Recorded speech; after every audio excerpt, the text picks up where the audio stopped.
আজকের গল্প বেলা শেষের প্রেম। কলমে শ্রাবন্তী মিস্ত্রি। মালবিকা দেবীর বয়স হয়েছে বেশ। মসৃণ ত্বক কুঁচকে গেছে, ঘন কালো চুলে পাক ধরেছে। একটু পরিশ্রম করলেই হাঁপিয়ে পড়েন আজকাল। তবুও ওনাকে সকালবেলা দেখা যায় স্বামীর সাথে মর্নিং ওয়াকে বেরোতে। কখনো দেখা যায় ভিক্টোরিয়ার সামনে টক ঝাল ফুচকা খেতে। পাশে থাকেন স্বামী শেখরবাবু। রাস্তা পেরোনোর সময় মালবিকা দেবীর হাতটা শক্ত করে চেপে ধরে থাকেন শেখরবাবু। কখনো বা হাঁটতে হাঁটতে থমকে দাঁড়িয়ে শেখরবাবু কিনে ফেলেন এক গুচ্ছ লাল গোলাপ। হাতে দিতেই লজ্জামাখা মুখ করে মালবিকা দেবী বলেন, এসব কি হচ্ছে ছেলে মানুষই? লোকে কি বলবে বলো তো এই বয়সে? শেখরবাবু বলেন, আমি আমার প্রেমিকার জন্য গোলাপ কিনছি, তাতে লোকের কি? এখন প্রায়ই রান্নাঘরে ঢুকে বিভিন্ন রান্না করেন শেখরবাবু। স্ত্রীকে বলেন, এবার একটু বিশ্রাম নাও। সারা জীবন ধরে অনেক তো করলেই সংসারের জন্য। কখনো কখনো ভালো কোনো সিনেমা এলে চলে যান দেখতে স্ত্রীকে নিয়ে। কখনো পার্কে হাতে হাত দিয়ে বসে গল্প করেন। মাঝে মাঝে কেউ কেউ বলে, বুড়ো বয়সে ভীমরতি, প্রেম যেন একবারে উথলে পড়ছে। এসব কথাতে অবশ্য ওনারা কান দেন না। আত্মীয় স্বজন বাড়িতে এসে শেখরবাবুর স্ত্রীর হাতে হাতে কাজ করে দিতে দেখে মুখ টিপে হাসে। কেউ কেউ বলে যায়, শেষ বয়সে বরটাকে কাজের লোক বানিয়েই ছাড়লে দেখছি।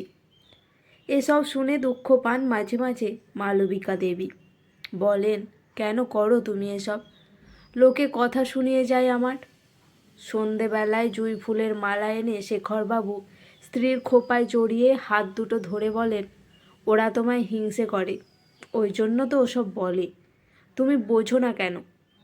শেখরবাবু জানেন মালবিকা দেবী সারা জীবন ধরে খুব কষ্ট করেছেন এই সংসারের জন্য। বিয়ের আগে যেবার প্রথম দেখতে গিয়েছিলেন লজ্জায় তো মুখই তোলেননি মালবিকা দেবী। শেখরবাবু মালবিকা দেবীর বাড়ি থেকে দেওয়া একটি ছবি নিয়েই ফিরে গেছিলেন কর্মস্থলে। শেখরবাবু ছিলেন একজন ভারতীয় সেনাবাহিনীর কর্নেল। ছবি দেখে দেখে শেখরবাবু কল্পনা করতেন মালবিকা দেবীকে নিজের স্ত্রী হিসেবে। মালবিকা দেবীও ঠিক তাই। সেজন্য বাড়ির কিছু মানুষের অমত উপেক্ষা করেই মালবিকা দেবী বিয়েতে সম্মতি দেন। এরপর বিয়েটা হয়ে গেল। প্রথম প্রথম রাশভারী মানুষটাকে বেশ ভয় পেতেন মালবিকা দেবী। কিন্তু তারপর যখন ওই রাগী মানুষটার শিশুসুলভ মনের সন্ধান পেলেন, তখন সব ভয় কেটে গেল। এরপরের সময়টা খুব কষ্টে কেটেছে মালবিকা দেবীর। স্বামী চলে যাওয়ার সময় চোখ থেকে জলের ধারা নেমেছে। কত রাত না ঘুমিয়ে কাটিয়েছেন তিনি। সদ্য বিবাহিতা স্ত্রীর বালিশ ভিজেছে চোখের জলে। চিন্তায় চিন্তায় কখন ভালোভাবে হাসতে পারেননি তিনি। ফোন বাজতেই ছুটেছেন বসার ঘরে। একবার স্বামীর গলার আওয়াজটা যদি শুনতে পান তিনি, সেই আশায়। বোন দিদিরা যখন স্বামীর হাত ধরে বাপের বাড়ি এসেছে, মালবিকা দেবী একাই গিয়েছেন সেখানে। ছুটিতে যখন শেখরবাবু বাড়ি ফিরতেন, তার 1 মাস আগে থেকে শাশুড়িমা আর বৌমা বেলে কি খাবেন কি বানাবেন তার লিস্ট করতে বসে যেতেন। যে কদিন থাকতেন আত্মীয়রা আসতেন দেখা করতে। স্বামীর হাত ধরে ঘুরতে যাওয়া আর হতো না। কিছু বছর পর যখন শেখরবাবু খবর পেলেন তার স্ত্রী মা হতে চলেছে, খুব খুশি হয়েছিলেন তিনি। কিন্তু ওই সময়টাতেও স্ত্রীর পাশে থাকতে পারেননি তিনি। অনেক কষ্ট সহ্য করে মা হলেন মালবিকা দেবী। সদ্যজাত সন্তানকেও দেখতে আসতে পারেনি বাবা। যখন বাড়ি ফিরলেন তখন ছেলে সায়নের বয়স 6 মাস। ছেলেকে কোলে নিয়ে আর নামায়নি শেখরবাবু সেদিন। এরপর সায়নকে একাই বড় করেছেন মালবিকা দেবী।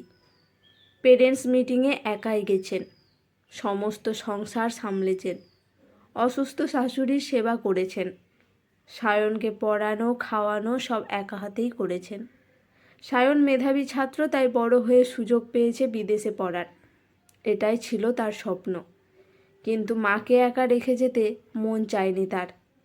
কিন্তু মালবিকা দেবী ছেলেকে আটকাননি। বলেছেন তোর স্বপ্ন পূরণ কর, তুই বড় হ, তাতেই আমি খুশি হব খুব। অনিচ্ছা সত্ত্বেও তাই সায়ন লেখাপড়া করতে পাড়ি দিয়েছে বিদেশে। শাশুড়ির মৃত্যুর পর কয়েক বছর মালবিকা দেবী একাই কাটিয়েছেন। তারপর একদিন যখন শেখর বাবু ফিরে এসে বললেন, রিটায়ার হয়ে গেলাম বুঝলে মালবিকা। খুব খুশি হয়েছিলেন মালবিকা দেবী তখন। হাসতে হাসতে শেখরবাবু বলেছিলেন, এবার শুধু আমি আর তুমি, তোমার প্রেমে হাবুডুবু খেতে খেতে শেষ বেলাটা কাটিয়ে দেব। লজ্জা পেয়ে মালবিকা দেবী বলেছিলেন, যা, তুমি যে কী সব বলো না। হাত ধরে কাছে টেনে কপালে চুমু খেয়ে শেখরবাবু বলেছেন, অনেক তো যুদ্ধ করলাম দেশের জন্য, এবার না হয় প্রেমই করি, এটাই তো প্রেম করার আদর্শ সময়। তারপর কেটে গেছে কয়েকটা বছর। প্রেমের জোয়ারে ভেসে দুটো মানুষ আনন্দের দিন কাটিয়েছেন।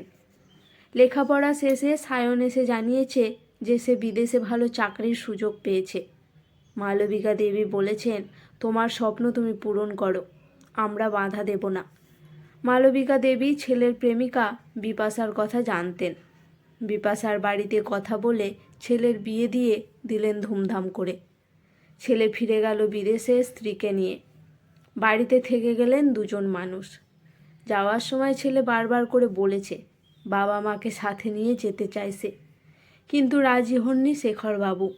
বলেছেন, তোমরা ওখানে গিয়ে সব মানিয়ে নিয়ে সংসার করো, আমরা গিয়ে মাঝে মাঝে থেকে আসব তোমাদের কাছে। কিন্তু এই দেশের জন্য সারা জীবন ধরে লড়াই করেছি, এই দেশ ছেড়ে কোথাও গিয়ে শান্তি পাবো না আমি। একদিন শেখরবাবু বললেন, মালবিকা, সব জিনিসপত্র গুছিয়ে নাও, আমরা এ বাড়ি ছেড়ে চলে যাব। মালবিকা দেবী তো অবাক, ভিটে মাটি ছেড়ে কোথায় যাবে তুমি? শেখরবাবু বললেন, এ বাড়িতেও আসবো মাঝে মাঝে, তবে আমি যেখানে নিয়ে যাব, একদিন যেখানে যাওয়ার তোমার স্বপ্ন দেখেছিলে তুমি। মনে পড়ে গেল ফুলশয্যার রাতের কথা। সেদিন বারবার জিজ্ঞেস করেছিলেন শেখরবাবু, তোমার স্বপ্ন কি? সেদিন মালবিকা দেবী বলেছিলেন, পাহাড়ের কোলে একটা ছোট্ট বাড়ি হবে, থাকবে ফুলের গাছ, সকালে উঠেই বারান্দায় বসে দেখব সূর্যোদয়। শেখরবাবু বললেন, তোমার সেই স্বপ্নের বাড়ি কিনে ফেলেছি আমি। এরপর স্বামী স্ত্রী চললেন পাহাড়ের কোলে, সেই ছোট্ট বাংলোতে। পাশেই বয়ে গেছে ছোট্ট একটা ঝর্ণা, চারিদিকে ফুলের মেলা, প্রজাপতির রঙের খেলা, মনে হলো যেন স্বর্গ। এখন প্রতিদিন মালবিকা দেবীর ঘুম ভাঙে পাখির ডাকে। উঠতেই হাতে চায়ের কাপ ধরান শেখরবাবু। প্রতিদিন ছেলে বৌমা নিয়ম করে খোঁজ নেয়। পাহাড়ি বস্তির ছোট ছোট গরিব ছেলে মেয়েদের সকাল বিকাল পড়ান শেখরবাবু।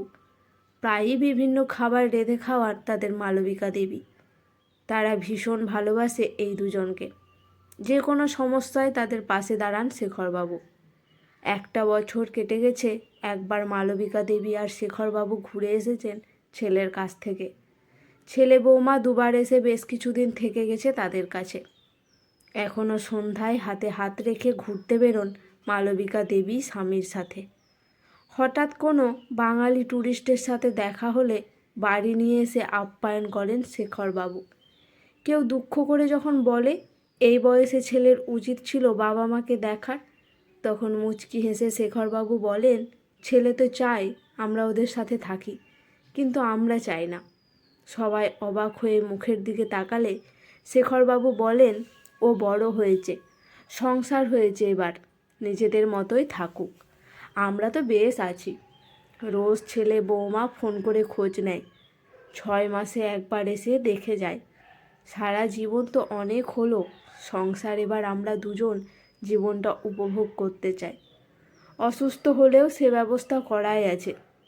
পাশেই থাকেন একজন ডাক্তার, আমার ভালো বন্ধু তিনি, একবার ফোন করলে চলে আসবেন। খুব অসুস্থ হলে অ্যাম্বুলেন্সকেও জানানো আছে, ফোন করলেই চলে আসবে। ছেলের কাছে থাকলে কি এর থেকে বেশি কিছু পেতাম? ঠিক তাই জীবনের কিছুদিন অন্তত নিজেদের জন্য নিজেদের মতো করে বাঁচা উচিত।